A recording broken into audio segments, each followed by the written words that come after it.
Paminsan-minsan kailangan din natin mag-unwind kasama ang mga kaibigan. Ihawa na kaagad yan at syempre balbakwa pang painit ng usapan. Tapos maanghang sa usawan, ay nako, mapapailing ka na lang. Wow! Ang sarap! Talaga namang napakasarap lalo na't balbakwa at sinugba ang nasa iyong harapan. Kapag ganitong usapan, bakbakan ka agad yan. Palong-palo ang tao.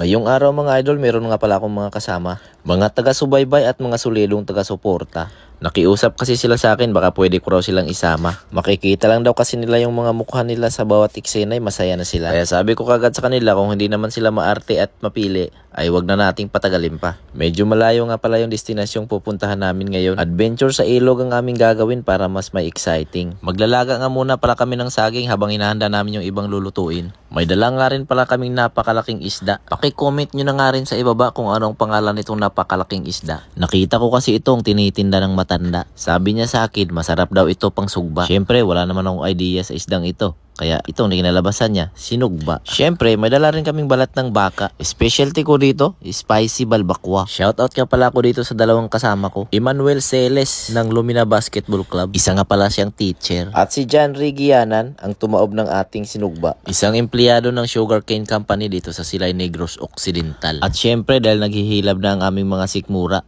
lulutuin na natin tong balbakwa. Bisaya version nga pala ito ng luto ng balbakwa. Pinalambot ko na nga pala ito bago kami umalis. Ganito nga pala ang hilig kong lutuin tuwing may camping at ganap kasama ang mga tropa. Kapag ganong mga ganap kasi di nyo maiwasang mapainom. Kaya balbakwa yung palagi kong niluluto. Para may ulam ka na, may pulutan ka pa. Multi-purpose kumbaga. O diba? Sinugba at balbakwa. Pwedeng pang ulam at pangpulutan ang dalawang yan. Saktong-sakto nga pala ito para sa aming pananghalian. Hindi ko nga alam kung kaya namin itong ubusin lahat. Sa malaking isda pa nga lang, solve na kami dyan. Paparisan nga lang pala natin yan ng nilagang saging at kaning pula. Kahit papano, sira na naman yung diet ko. Pahamak kasi itong mga kasama ko.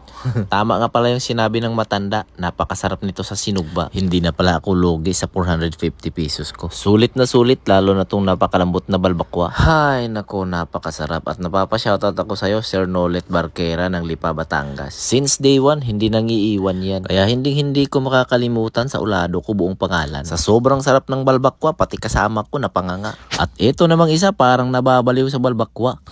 Tuwing nagkikita kasi kami, palaging bukang bibig niya, balbakwa, balbakwa, balbakwa. Hay nako, kain nga pala tayo mga idol. Sa ganito kasarap at karami ng pagkain, sigurado ng take out nyo nito. Sabi ko sa sarili ko, sobrang dami nito, tapos tayo lang tatlo. Sigurado ako nito, pag uwi, tatagay tayo. Mega love shoutout nga pala sa lahat ng OFW around the world. Saludo ako sa inyong lahat, lalo na sa kasipagan nyo. At syempre, ikaw na nanonood ngayon, paki-comment na rin kung saan kang lugar nanonood ngayon para malaman ko rin kung hanggang saan umabot ang video na to. Para pagbabasa ko yung comment mo, mapusuan ko man lang at baka ikaw na rin yung isusunod na isa shoutout ko. Maraming salamat nga pala sa walang sawang suporta nyo. Dahil hindi ako aabot sa part na to kung wala kayo. Pwede ba akong makahingi ng isang like, comment, at pa-share na rin kung nagustuhan mo yung video? Kaya mega love shoutout nga pala sa lahat ng silent viewers ko. Lalong-lalo na sa mga bashers ko, I love you sa inyo.